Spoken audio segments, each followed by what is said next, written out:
I think as we all know so acutely, there's a limited amount of money available for social change.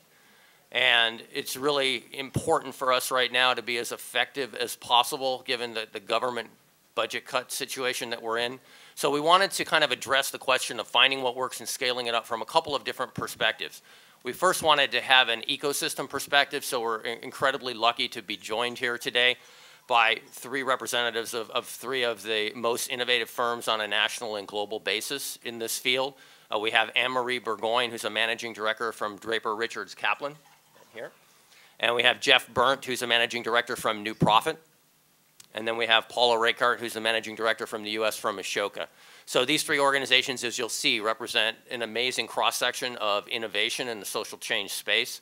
And we're really going to have two parts. We're going to have a panel first on kind of an ecosystem perspective with our panel here. And then secondly, we'll move into one of the initiatives that SVP is thinking about, which is we're calling a mezzanine fund, which is really more of a collective impact fund of how we can work together to find the best and scale them up. So it'll really be two parts to this panel. And we've really asked our panelists today to really kind of give us a perspective on a couple of things. First of all, what is the model that their organization is using for social change? What are some of the lessons that they've learned along the way? And then thirdly, what's been kind of a personal story that they can tell us that really exemplifies, the value that they're trying to create in the environment. So Anne-Marie, if you could kind of kick us off. Hello, I'm delighted to be here. And I'm going to speak fairly rapidly because Lance gave us a fairly aggressive agenda for our 6 minutes. So, indeed, but I'm up for the challenge. The Draper Richards Kaplan provides money to early stage innovative nonprofits. We see about 500 applications a year. We fund about 4 to 6. We focus on three things. We focus on the leader, we focus on the impact of the model and its ability to have sustainable impact on the people it serves, and we focus on its ability to scale. We're agnostic as to topic, geography, and dissemination model in an effort to really find, honor, and support great leaders. And there's three things we provide fairly democratically as part of our grant making. We give people $300,000, which is 6 $50,000 tranches over 3 years. During the life of the grant, we take a board seat, which is primarily a way of sharing best practices across the portfolio. And we build a learning community, which primarily looks like an annual retreat for the people we serve, which you can come back to many years after you're no longer receiving grants. And throughout the year, we do capacity building calls. We have a template library. We have an intranet with all sorts of documents. So we've tried to build repositories to build capacity of the organizations we work with, not just the leaders. I'm going to give you a success story, which is a hometown boy made good story, about a man named Andrew Yoon, who grew up in Minneapolis, although he's a first-generation person. His parents are from Korea. He went to Yale undergrad. He went to Kellogg's Business School. During his summer at Kellogg, he worked for the Gates Foundation and dealt with reams of malaria data and realized that people in the places that he was looking at data about died, not because they were sick, though they were sick, but because they were starving. For several months of the year, they didn't eat at all, except maybe a simple paste made of some kind of flour and water. And so he decided to focus on food systems in Africa. To give you the very short version of the story, when we met him in 2006, he was serving 30 families near Bungoma, Kenya, and was helping them to find a way to get access to seed, fertilizer, and extension agriculture support in a very structured way. And those families were roughly doubling their farm output and income as a result. They were tripling their output, which allowed them to double their income. And he felt like he really had something there. We funded him. We gave him $300,000. I sat on his board for about 3.5 years. He was a very rich member of our learning community. And fast forward to today, One Acre Fund now works in 11 districts across Kenya, Rwanda, just entered Burundi.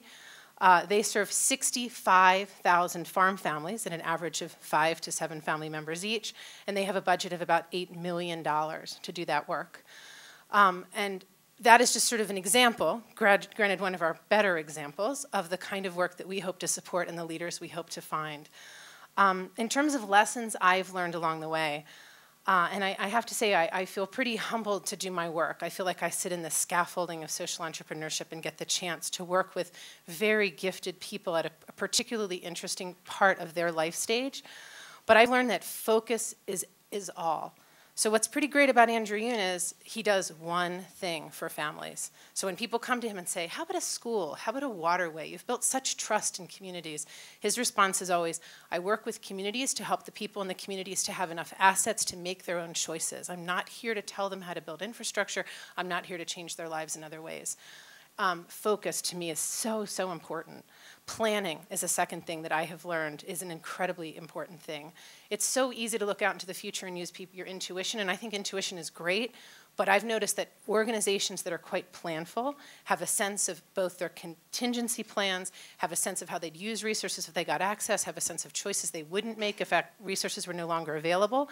I see a lot of power there. And the third thing I'd say is so much of this work is about building trust. And for me, as I try to think through, how do I build trust? Because I come into an organization, I have 3 years to do my work, and I leave. That's a very important part of our model. You can't re-audition to be a Draper Richards Kaplan entrepreneur again. I get involved, and I get involved by doing. I say yes. If someone asks me to do something, unless it is egregious, overly time-consuming, or immoral, I say yes. As a result, I'm incredibly consistent. And I'm consistent within organizations, and I'm consistent across the portfolio in how I respond. I set high expectations for everyone I work with. What's your goal for that? What do you hope to accomplish? Could you do more? How are you going to choose to do that? And then I set that expectation of myself. I go into everything with a very healthy sense of optimism. Things get messy, things get complicated, and you have to believe. It sounds a little Pollyannish, but optimism, I think, is one of the best tools you have. And I think you go in with patience. So I'm not saying you don't go in with wisdom, you don't have pattern recognition that sometimes makes you say, this is going to go down. It might take a while to go down, it will be messy and ugly, but you have to be patient and optimistic along the way. And gaps. So if you yourself are sitting there and thinking, what gaps does somebody who gets to sit on 7 to 8 boards at a time get to see? I think people who want to step in and be good governors, there's never enough of them. But if you're going to join a board, which is sort of the best place to do a governance role, be responsive, be a good listener, say yes, choose to create impact, and choose to be in places where capacity can be built. I see lots of people who want to be on boards because they want to give money. If you want to give money, but don't take the board seat that somebody else could take. If you want to be in community with a group of governors, build the trust and take on the tasks that allow you to do that. Another gap are unrestricted gifts that go over multiple years. People say it all the time, but it's so very true. If you have to start every year at ground zero and you don't have a sense that there's people in your giving community who have both faith in you and understand the value of your time and how time-consuming it is to re-ask, that would be some place to visit your questions. And going back to the third gap, I think it's around good planning. And I think what happens is people are really good at having very intense strategic conversations, but they're not as good at committing to paper and committing as a group to contingencies and high goals. And so for me, the third piece is around planning. And so whether you're on a board of governors, whether you come in as a volunteer, if you say, I want to help with strategy or I want to help with planning, if you don't leave with a meaningful document or some agreed upon set of knowledge that the group now shares that's strategic and prioritized that they didn't have before, then I think you've actually just taken good time for conversation and not left with something more concrete. So those are some thoughts. Thank you for including me today. And just for those of you who may not know the Draper Richards Kaplan background, I mean, they tried to be the first non-family and friend investor into a nonprofit and have funded things like Kiva and Room to Read with John Wood, who spoke at the conference in 2008 in Cleveland. So have an amazing track record of just taking entrepreneurs who have potential and creating amazing organizations. So they're probably, obviously, the premier kind of early stage funder. And then we're going to turn it over to Jeff Burnt from New Profit, who really is a premier middle stage funder who's looking for organizations that have already replicated to at least one other city. So, Jeff? Yeah. And we actually have a habit of picking up your best deals. We're glad for the colleagues. Yeah, exactly. So Vanessa Kirsch founded New Profit in 1998 because she needed a later stage venture fund. She had started this nonprofit herself called Public Allies back in the late 80s, early 90s, that through some funny sets of events had been given a pledge by the Clinton administration to have unlimited public dollars to scale her organization across America. And so she, she thought that this was the greatest thing in the world. All of her peers thought that this was the greatest thing in the world. And she went off and built this very dysfunctional organization because she couldn't invest in a lot of the stuff that Dan talked about this morning around the home office, around a real CFO, because the programmatic dollars were restricted. She couldn't fundraise. She couldn't create sustainable offices. And she also just didn't have advice on how to grow an organization and how to grow an organization in a sustainable manner. So, so actually the aha moment for New Profit came when she was on a trip to Vietnam. And she was in this village, and she met this woman. She was actually introduced to this woman who had created this incredibly simple innovation where she was crushing shrimp, and they were giving this shrimp to the infants. And infant mortality rates had just plummeted. And she was just so inspired about the role that social innovation could play in solving problems. Really simple, essentially no cost innovations could change lives. So she leaves, all excited, walks down the road, the dirt road to the next village, and comes across this village, and they not only had not implemented this just 2 miles away, they hadn't even heard of it. And that's when, actually that's not even the aha moment. The aha moment came when she was in that village that didn't have the innovation, and she turned a corner and saw a Coca-Cola machine and realized remembered that there was a Coca-Cola machine in the other village. And she said, what is it about the for-profit world that can scale products and innovations halfway across the world with no electricity, and you can have a life-changing, literally life-changing innovation that's going on in Duluth, and not bring it to Minneapolis. And so that's when we came up with this idea. And so today, New Profit is a later stage venture fund that typically invests about $1 million into organizations. That over 4 years, we too take a board seat. One of our investors, we're made up of a family of about 45 investors. Often one of our investors takes a seat too. And then we have this partnership with the Monitor Group, which is a management consulting firm that provides about $1 million of pro bono management assistance to one of our organizations. And just real quick to make this kind of come alive, one of our investments in 2006 was KIPP Schools. At the time, there were about 35 schools. They had just come off an unsuccessful transition to a CEO from founders to CEO. And this guy named Richard Barth, who we knew, who was taking over, and he asked if we could do this together. So we put in $1 million, unrestricted capital over 4 years, and we put a Monitor case team on really, they had this appetite to grow, they just didn't know how to actually implement it.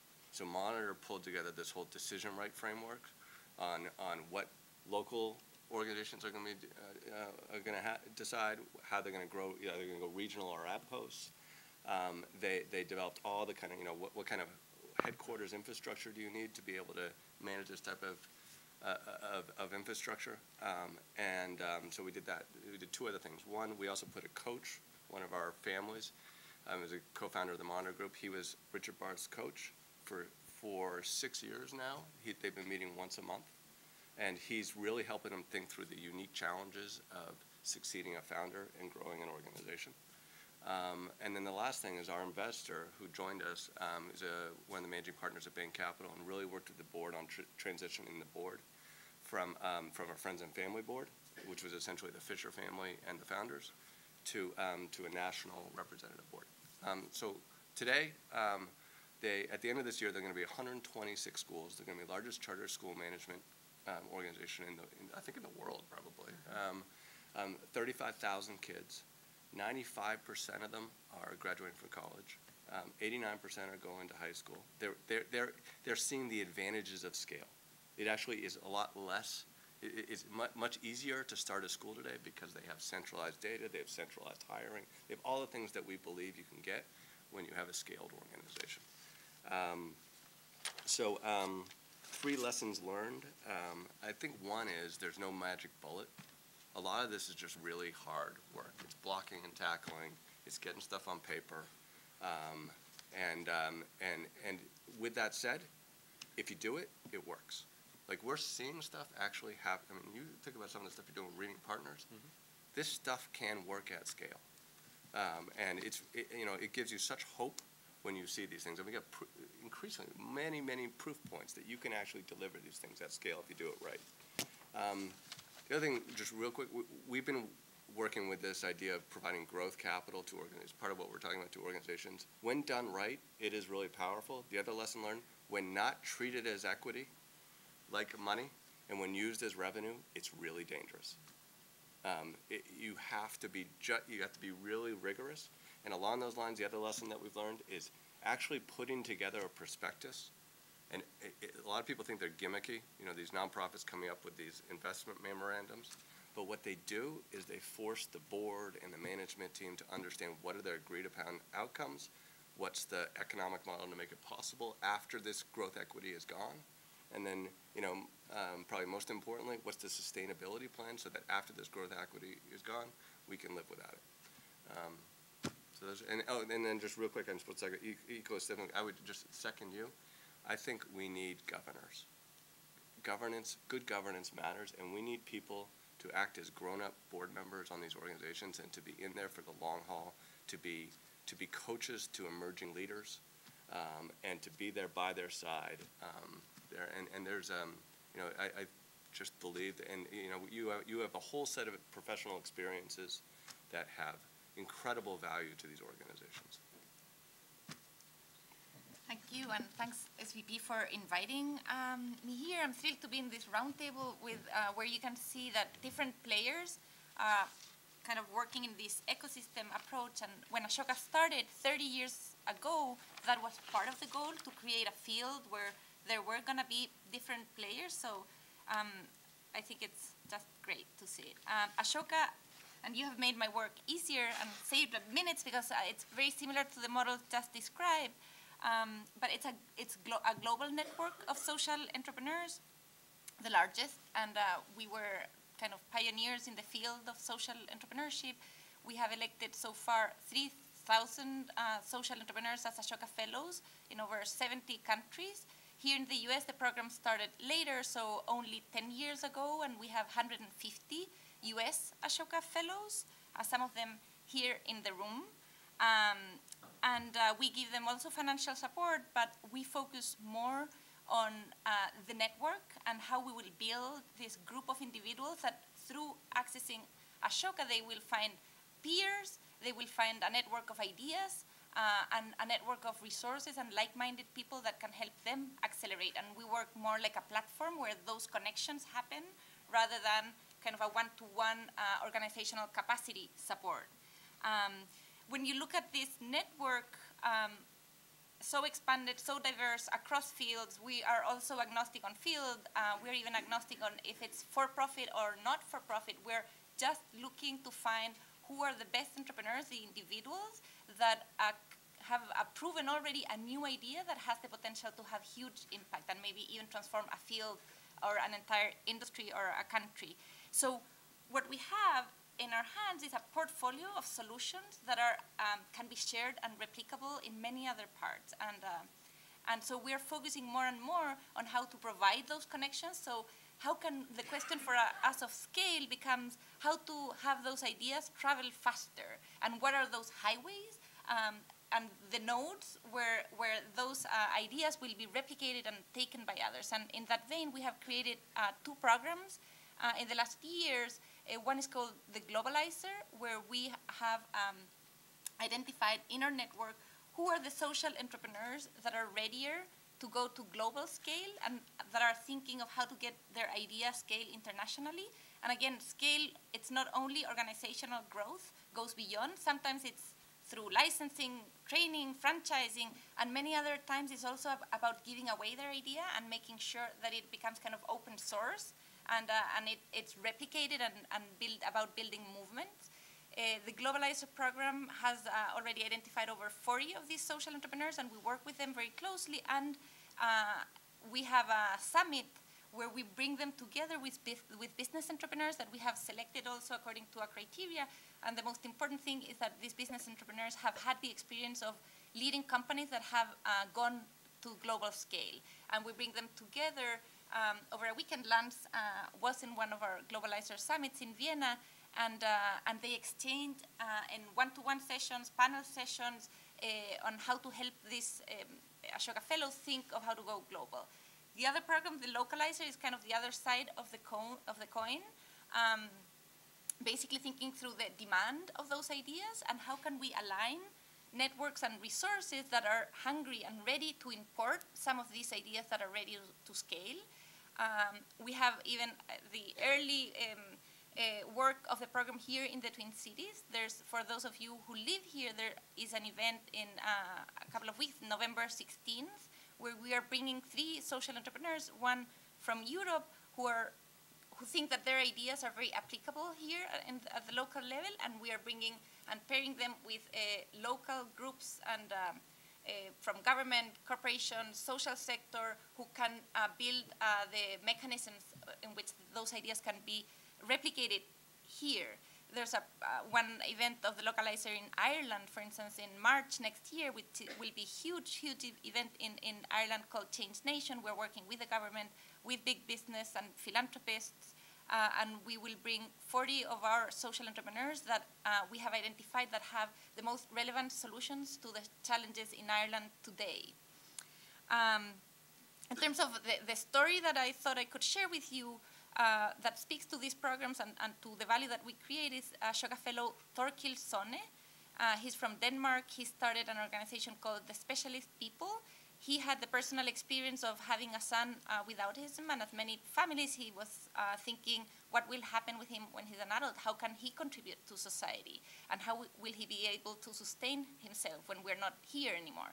And he realized that he was looking at his son where he saw strengths. Society was looking at weaknesses. And he developed like a company. It's a for-profit company that basically works on the competitive advantages in the market of people within the autism spectrum, and where they overperform others because they are really good at repetitive tasks, because they have outstanding memory.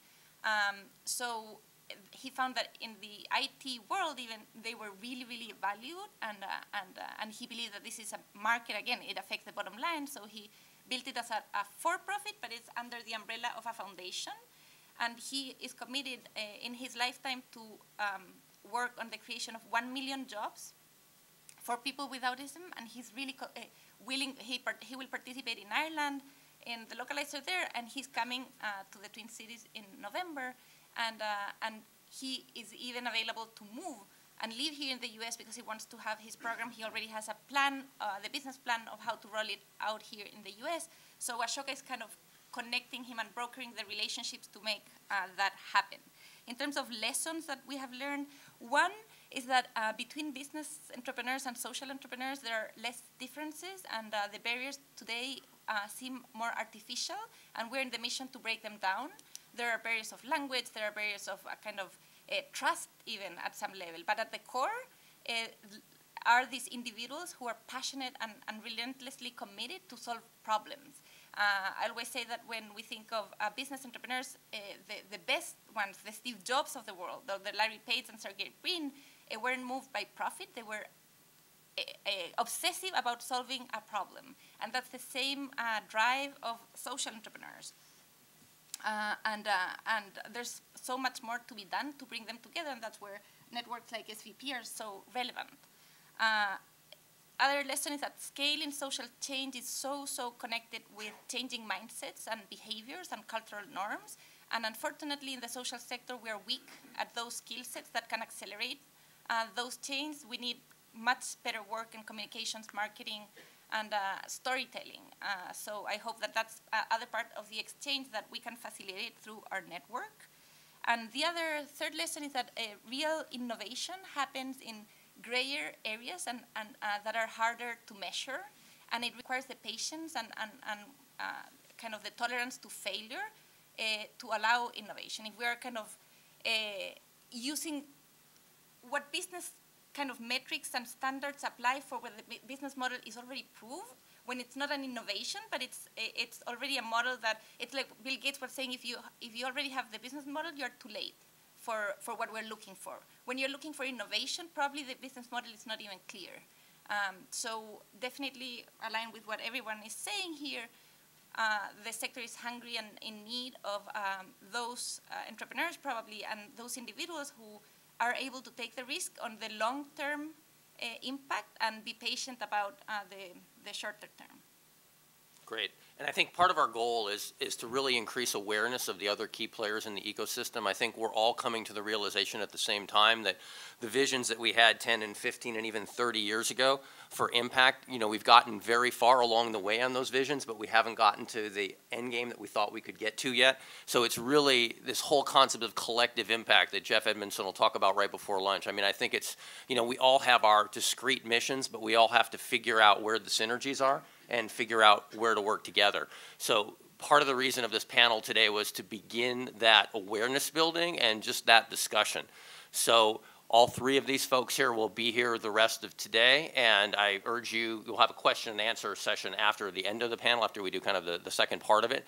But also, you know, drag them down, find them in the hallways, kind of talk to them about anything that's on your mind, because that's one of the reasons that we're here. It's just to begin to surface ideas and begin to have a dialogue about things. So what I'd like to do now is to ask the second part of the panel to come up, Michael Lombardo, CEO of Reading Partners, and Jim McCorkle, CEO of Admission Possible, and then Brad Brown, if you're here, who's CEO for SVP Minnesota. And then at the end of this second panel, as I said, then we'll have a discussion where you can ask questions of anybody who's talked so far today. But part of the idea was to kind of tie what you've heard here of what's happening in the ecosystem to what we might be able to do at the SVP level as a collective impact vehicle, and also to be able to work with some of the other organizations that are here. And, you know, one of my favorite quotes was one from Bill Clinton, who, you know, had really, you know, with the Clinton Global Initiative and really thinking kind of deeply about this, you know, as they reflect on, you know, solutions. And his quote was, you know, nearly every solution has been figured out someplace, somewhere. It could be in Vietnam, it could be in Arkansas. And I mean, the real key issue, if we're going to solve these most complex problems, is to find the best in class, okay, and really scale them up, right? So whether it's a local initiative and we know there's gaps in our framework for education or whatever framework we care about, you know, we can't home grow everything. We can't independently create the iPad in 40 cities at the same time. It's just too hard. So if we have a great solution somewhere, how can we actually elevate those solutions? So what we started to do is kind of look at, you know, what the value, you know, SVP could bring to this in terms of finding the best organizations and being able to, in a collective way, build them up, and also look at our individual communities and say, where are the gaps in those ecosystems? So that's really kind of the idea. I mean, the thinking is really simple. I mean, if the challenge of the 21st century is finding what works and scaling it up, and if the biggest gaps, when we look at that, and I think you'll hear Jeff talk about this at lunch, you know, you need lots of great people to do this. Okay, so that's kind of gap number one. And you need a deep presence in many cities to do this effectively. That's gap number two. And you need deep and local, global, local, and national networks. And when you kind of think about that, you can kind of check off SVP today in each one of those. I mean, we do have lots of great people. We do have these deep local, global, and national networks. And we do have this deep and growing presence in many cities. So I think that we have a lot of the key elements that could really help the ecosystem really elevate the impact we could have. And I want to turn over to Brad just to kind of take you from where we were a year ago when we kind of, you know, put this out as a trial balloon to see what kind of impetus they are kind of to today. So this started really as This really started as a discussion among a small number of partners and staff that really was an outgrowth of this larger discussion of where does the network go from here? And in the past couple of years, we've done a lot more thinking and talking about we are these individual affiliates, but what can we be together as a network? And there have been several discussions about that. And one of the outgrowths of that is what happens when we have a really strong organization in our affiliate that can scale, that can go to other cities. Well, up until now, until this initiative, we just sort of had to say goodbye and good luck. We didn't really have any mechanism to help them scale beyond our local cities.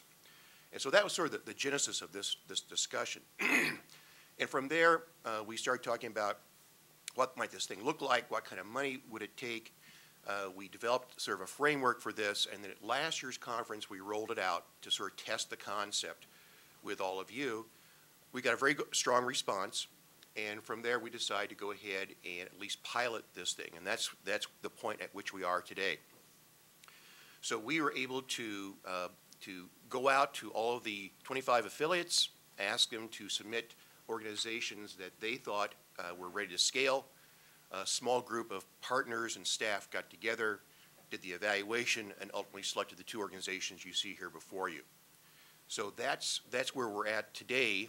And what happens from here, and Lance will talk a lot more about this, is A, raise the fund, but then also really work out in more detail the mechanisms by which we help these organizations go into the new locales. And I think one of our grand conclusions already is that it's just the same experience we have in our local affiliates. Yes, the money's important, but what's critical is that on-the-ground help. And so we have to help the affiliates understand, what does that mean if Jim is going to come into your city? What would your role be, and what kind of help does he need so they can take on that role? Yeah, and just a little bit of background on the actual numbers. So you probably all know this, but we've funded collectively about 500 plus grantees since the inception of SVP. And we put out the RFP to those, saying that you have already replicated to at least one additional city. So you're kind of proven replication. And from that 500 pool, we got 7 applications. And from those 7 applications, a group that had shown interest when we piloted this at the last conference had kind of gotten together to be the initial investment committee to did the selection. So again, this is a work in process, and I'll talk about it after we have both Jim and Michael talk to us about really kind of engaging people that are looking not only to go deep locally, but also would love to build world-class solutions at a national or global level.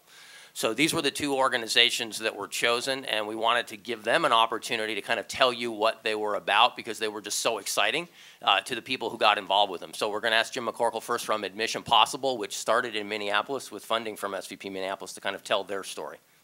Well, great. Thanks a lot for inviting me here. I was just thinking as the panel went, Admission Possible has been an investee of Social Venture Partners. I'm an Ashoka Fellow. And just recently, our organization is going to be an investee of New Profit. So very connected to all of these things. So I've really enjoyed the first part of this. So my name is Jim McCorkle. I'm the founder and CEO of Admission Possible, and we're an organization that identifies low-income students who probably wouldn't get to college without some pretty intensive help, and then we guide them to college and then help them graduate from college. We started 11 years ago, about this time, with just 35 kids. At that time, I was operating out of a spare bedroom in our apartment. Now we're reaching almost 9,000 students in 3 different locations, here in the Twin Cities, Milwaukee, and just this fall, we're opening a new office in Omaha. So we're in the process of growing. And so I just thought I'd describe a little bit about the work that we do. So we'll see if this works. Is this the right device? We'll see if we can do it manually here. Yeah, Jeff can handle it. Oh, thank you, Jeff. Oh, maybe that's the one. Oh, I've got the wrong one. All There right. you go. My wife will get a kick out of this because I always say that she never gets the right device, and then here I am with the wrong device. So she'll think that's pretty funny. Thank you. The problem we're trying to solve is that there's a huge gap in who goes to college in America and who gets a degree. And I think people are sometimes actually really startled to see the statistics. This chart shows you by income quartile who earns a 4-year college degree within 6 years of graduating from high school. So you can see upper income kids, 82%, I think 82% are earning a 4-year college degree within 6 years of high school. And it's generally a trend line going up. And if you look at the lowest income quartile, it's essentially a flat line at about 8%. So another way to think about this is that upper income kids in America today are 10 times more likely to earn a college degree than their low income peers. And you think about that, I think that's just a startling statistic that in 2011, when the premium on a higher education is as high as it's ever been, at a time where, as a country, we need an educated workforce in order to compete globally, I just think it's outrageous that we have this kind of gap in this country. And so that's the problem we're trying to solve. So our sort of key entrepreneurial insight, we're not the first group to try to solve this problem. People have been plugging away at this for a long time.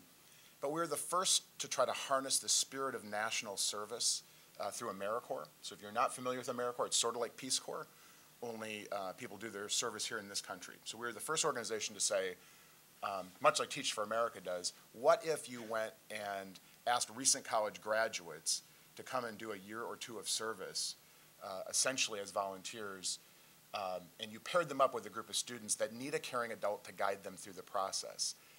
And the magic behind this is that it allows us to provide the kind of intensive services that you really need to get a low-income kid who wouldn't have gotten to college, to get them into college. And another part of it is that the AmeriCorps members get this very modest living stipend. It's only about $11,000 a year, which drives down our costs. So it allows us to deliver services that are as good as any that anybody's ever gotten.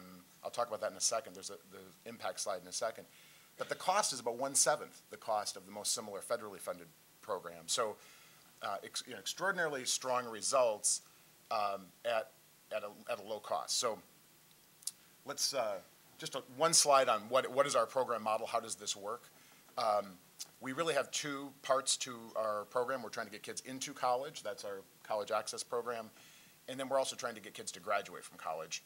But at the center of all this is the AmeriCorps member, who is the one who really guides the student through a really intensive program. The getting into college, for those of you who've guided your own child, I often talk to people and they say, God, I've got all the resources in the world and I still found it daunting to get my kid to college. It's everything it takes, of nagging them to hit the deadlines, to trying to get everything done. It takes a lot of time on task, and the AmeriCorps model allows you to deliver intensive services. So I won't go through every bit of the detail of the program model, but the AmeriCorps member is really at the core of it. But I do want to talk about our results, which we're really proud of. So since we started the program, 98% of the kids that have come through our program have earned admission to college. 94% of them have enrolled in college. If you're looking at this chart, you can see the middle line, the red line. It's a little hard to see the color here, but the middle line is our results. And you can see how our students compare to low-income students and to students from all income groups. And in both cases, we're doing really well. These are among the best results of any effort like this anywhere. And we've had 3 independent evaluations done to confirm that these are true. The most recent was a study done by Harvard University that compared students in our program to very similar students who didn't go through the program to help us answer the question, is it possible we're just creaming? Is it possible we just find students that were going to go to college anyway and we're just taking credit for it? So by comparing these 2 groups, Professor Chris Avery at the Kennedy School was able to show that we're more than doubling a student's chance of enrolling in college when you compare very similar students. So pretty conclusive evidence. He's working on a randomized control trial evaluation right now. We expect the results of that within about a year. But one of the things that was been our connection with SVP actually was a local person named Peter Hegard, who's a retired business person who did a social return on investment analysis of us. He actually just came out with a book called More Bang for the Buck. And so you see a little thing at the bottom here about our return on investment. This actually has a nice tie into SVP because we probably wouldn't have connected with Peter if it hadn't been for his connection to SVP.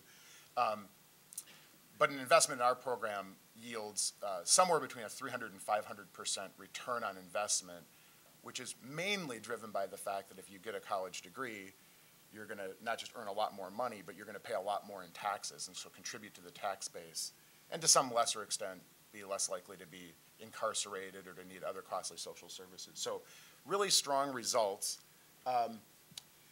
Just a bit about our growth strategy and how I think moving forward, SVP and this mezzanine fund could help us. We started out, as I said, originally with just 35 kids.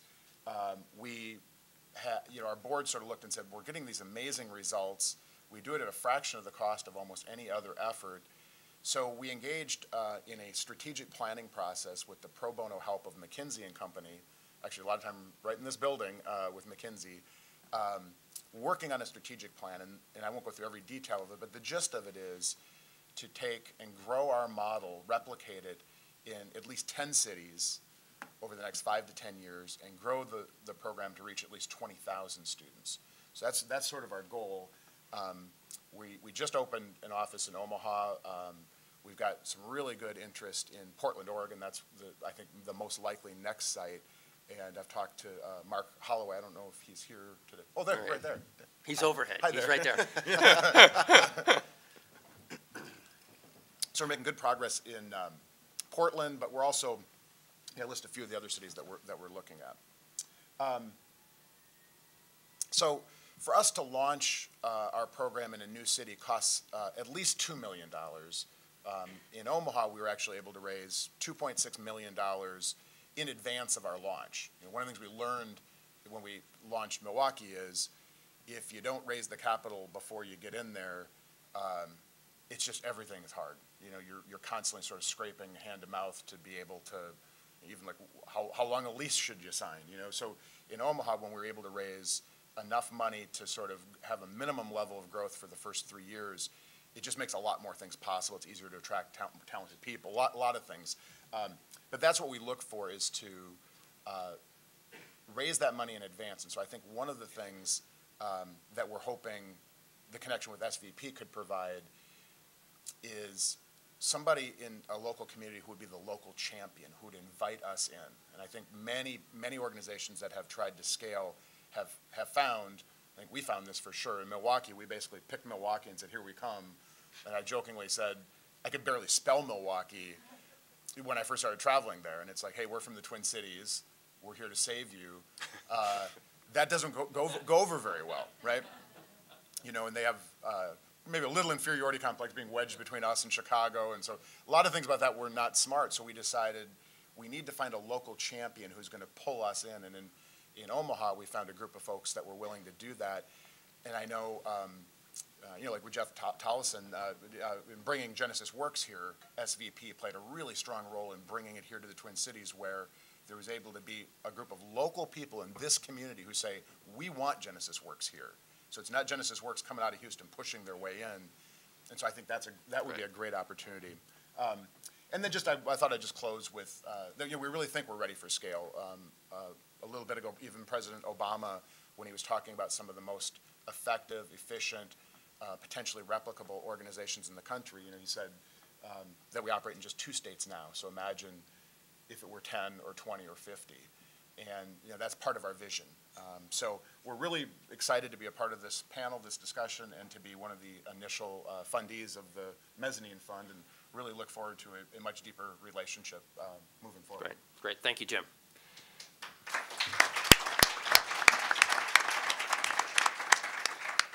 And now to our second organization, Michael Lombardo from Reading Partners. Thank you, Lance. And I don't have a PowerPoint deck, but I'm going to throw some numbers out there that I think are sometimes astonishing. We're an early literacy nonprofit, and we work to address the sort of the most basic of all skills that come out of public education, which is reading. 75% of all 4th graders in the United States are reading below their grade level right now, and it's 90% among low-income kids. And as Jim, I think, rightfully identified, our economy is evolving in a direction where it's becoming increasingly service and innovation-driven. And you look at sort of under the hood of that economy, and you look at what is driving it and the talent that's coming up through it, and you realize that it's failing at the very most basic level to provide literacy, the ability to read. And it's interesting, and I'm excited to talk about sort of scale within a lot of different contexts, both philanthropically and publicly. We work in the K-12 educational space, which is a highly scaled model, right? So, like the Coke machine in Vietnam, there's a public school everywhere in America, no matter where you are. There's one very close by, and imagine if you lived in South Central LA and you went to the Coke machine and put in your $1, and you got one flavor of soda that was not very good. And if you lived in Malibu, you went and put in your $1 and you got a flavor of soda that was quite tasty. And that's the fundamental sort of problem of the system, which is highly scaled. It spends $600 billion a year. There are 3 million teachers in classrooms in America right now, and yet, despite this scale, it delivers radically inconsistent products and has a difficulty differentiating itself for different communities that it serves. there's a saying among teachers that until fourth grade, students are learning to read. After that, you're reading to learn. And so if you think about the sort of sequential movement through this system, which its ultimate result is, as Jim is saying, is to get kids to be productive members of society, if you fail to build that basic cornerstone of early literacy in those first 4 years of school, you put kids at a radical disadvantage for their entire life. And they are 7 times less likely to graduate from college, from high school. They're radically more likely to engage in high-risk behaviors. 85% of kids in the juvenile justice system didn't learn to read in elementary school, and 70% of adults that are incarcerated in prisons nationwide, again, didn't learn to read in elementary school. So, I joined Reading Partners and became a part of what we're attempting to accomplish nationally, because I believe that early reading is the sort of the master needle, and it's the needle that if you can move it, you move all of these other needles that happen on down the student's life. Or to think of it differently, from sort of extending this product metaphor along, it's sort of a first gate that students go through, and depending on how they go through that gate, you can, with great statistical reliability, predict how their life is going to unfold after that. And for me, I was working in the university space before I worked at Reading Partners, and was used to trying to solve the problem among 18 to 22-year-olds, and it was a surreal and radical idea to think that that the problem really was happening with 9-year-olds, and that you could walk into an elementary school campus and look at children whose lives are comic books and playing Foursquare, and realize that that what was happening right there was statistically speaking going to govern their whole life.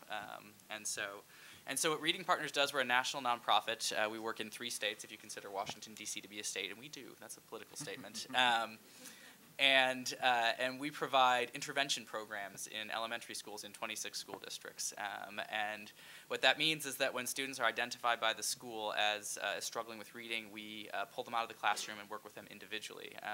Again, going back to the sort of scale and problem of scale, the public educational system tends to treat students as identical despite their different learning needs or their different learning levels. And so as students begin to sort of expand in terms of their overall reading ability. So in a 5th grade classroom, you've got some kids that are reading at a 5th grade level, some at a 4th grade level, some at a 3rd grade level, some at a 2nd grade level. The classroom teacher, unfortunately, has to teach all the kids as if they're at the 5th grade level. In the time of increasing class sizes, it's increasingly difficult for them to find that extra few minutes to work with the kids who aren't at the 5th grade level. And the disconnect there is imagine 5th grade means you're reading chapter books, you're reading the Hardy Boys or whatever your favorite chapter books were at that age. And there are a group of kids in the class, and typically it's 20 to 30% of the kids in the class who are still sounding out words, like they are at that level in their reading, but they're being taught with chapter books. And so our model is about differentiation. It's about being able to remove the kids from the environment that isn't at their learning level, and to teach them at their independent learning level. So if you're a 5th grader reading at a 2nd grade level, we think you should be taught at a 2nd grade level until you master those skills, and then we can release you back into the wild once you've done that. Our model, like Admission Possibles, leverages AmeriCorps and national service. When you talk to educators, and everyone recognizes education as this incredibly complex problem, and we always like to say there's no silver bullets in education, but the closest thing the research tells us is one-on-one instruction. So that's the most effective way for kids to learn. It's the most effective way to differentiate instruction. And so the problem systematically isn't about sort of what's the right strategy to get these kids to learn. We pretty much know what it is. The problem is how do you do it at scale and at low cost. So of course we could afford to pay a tutor for every kid who's struggling with reading. We'd have pretty radically different results as a country, but that's cost prohibitive, even despite the size of the enterprise as a whole. And so our innovation leverages both community service and AmeriCorps members, and really is about rallying entire communities behind their public school. And that means people who are willing to give up 2 years of their life in service, as Jim said, and live on top ramen for 2 years, become AmeriCorps members and act as site coordinators for us. And they're like a teacher at the school who has a classroom within the school that just does differentiated instruction for kids who are struggling.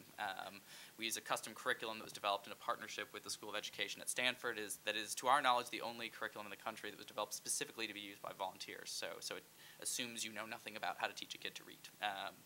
And then we also go out to regular community members, people who can't give up 2 full years of their life, but can give up an hour a week of their time. And these are people as young as high school students and as old as senior citizens. It's a really grassroots-driven model, so we really try to work with the school to excavate the resources in their community. It can be parents at the school, it can be the local YMCA or the church down the street, or businesses in the community. But the idea is to really get the message to people that there's a way for you to be a part of education reform without having to give up a year of your life and become a Teach for America teacher or become an AmeriCorps member. and that it works. And so those volunteers work with kids one-on-one, both during school and after school. So we pull the kids out of their classroom during reading time or math time. We work with them during the after-school program. And one of the benefits that's not often talked about of sort of the current federal policy environment for education is that we are awash in data on how students are performing with reading. It's mostly depressing data, but we have a lot of it. But we see, based on assessment data for students that are participating in our program, we have about a 90% success rate in getting kids to measurably accelerate their progress from reading, which means not just that they're gaining reading skills, which they should be doing anyhow, that they're gaining reading skills at a faster pace while enrolled in the program than prior to their enrollment in the program. And on average, our students gain an entire grade level in reading skills for every 25 sessions that we have with them. And so that spells out, it means and there's a big variable, as I said before, in terms of how far behind the kids are. So for kids who are up to 1 grade level behind, 2 out of 3 of them completely catch up to their grade level by the end of the school year. For kids who are more than a year back, those kids are on the 2-year plan, as we say. 75% of them end the school year closer to their grade level than when they started it, and 50% of them will complete the process and beyond grade level by the 2nd year. So it's a program that really works and leverages resources like AmeriCorps and like community volunteerism to do for a highly scaled system that something that it can't do for itself, and in a way that's replicable. We've been fortunate to work, like Admission Possible, with funders both at the earliest stage. So we were a grantee of Silicon Valley Social Ventures, which back then was not yet a part of the SVP universe, but has since joined up. And at that time, when SV2 began its investment in Reading Partners, it was working with 3 schools and had a total operating budget of about $300,000. We're now working in 63 schools and have an operating budget of over $8 million a year, and that's been directly the result of that sort of early stage investment in human capital in the form of Lance, who also chairs our board, and as well as the investment capital of unrestricted growth funding. We were selected this April to receive what's called a Social Innovation Fund grant through the Ed McConnell Clark Foundation, and they're that sort of mezzanine stage funder for us. The Social Innovation Fund, for those of you who don't know, is a unique pool that combines both national foundation and philanthropic dollars. New Profit's also a social venture fund, a Social Innovation Fund grantee, with federal dollars, and has put out a total of $150 million in growth capital between those 2 pools over the last 2 years. And so we're engaging with SVPs all around the country, some of you have already had the chance to meet with, as we determine sort of how we'll scale into new communities. And I think SVP has a sort of unique ability, especially for organizations like ours that are really grassroots in nature and that rely so heavily on the community to mobilize behind its public schools. I think SVPs are uniquely well positioned to be a part of that process, not just from a funding standpoint, but to decide, it's a very different kettle of fish to get people to volunteer in schools in the Twin Cities than it is in California, and so how do we crack that nut and really get this community to support its public schools? We had a really, I think, a great kind of example of that where we expanded into Sacramento, California, which has an SVP, which I don't see them here, but that's okay. It was initially, sort of a discussion very much like what you described in Milwaukee, where, Sacramento was a nearby city, and we thought, gosh, we should be in this community. And I think it was engaging with that SVP, which had the ability to sort of both help us tailor the program to a very different business model. So the San Francisco Bay Area, which is our founding site, has more philanthropy per capita than any other community in the United States. And so it's a very high philanthropy environment. And the business model we had in the Bay Area was heavily reliant on private philanthropy. Sacramento, California, on the other hand, doesn't have that same sort of philanthropy-rich environment. And so our SVP partners were sort of a really incredibly helpful resource to us as we thought through what the business model looked like in a community like Sacramento, which is very different. And so, so I think, as you think about sort of what the opportunity of the Mezzanine Fund is, or what the opportunity of independent SVPs are as they work in a networked sort of model with SVP International, I think the opportunity is really both to scale solutions that really work, but also to, acknowledge that each individual sub-market and each individual community is different. I think most of the national funders, New Profit or Edna McConnell Clark or whatever, are kind of focused nationally. They think about problems on a national scale, but they're not really experts on any one city. And maybe they happen to live in Boston or whatever, and they know Boston pretty well. But what SVP has the ability to do is this sort of bottoms up, this sort of grassroots. Like, we understand Cincinnati or Milwaukee or Dallas better than anybody, and we can help you import this program in a way that both has local advocacy and champions, but also has been designed for this community. So we're not just sort of putting out that same product no matter where you are.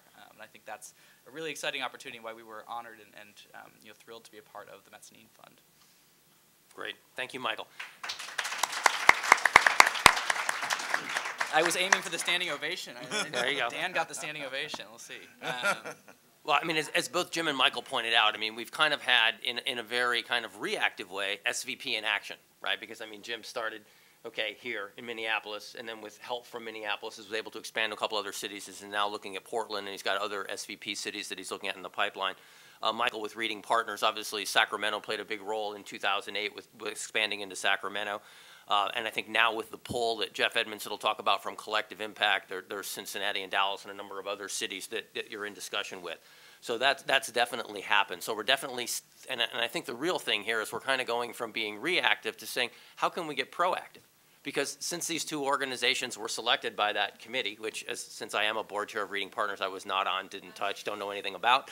That's why Brad talked about it.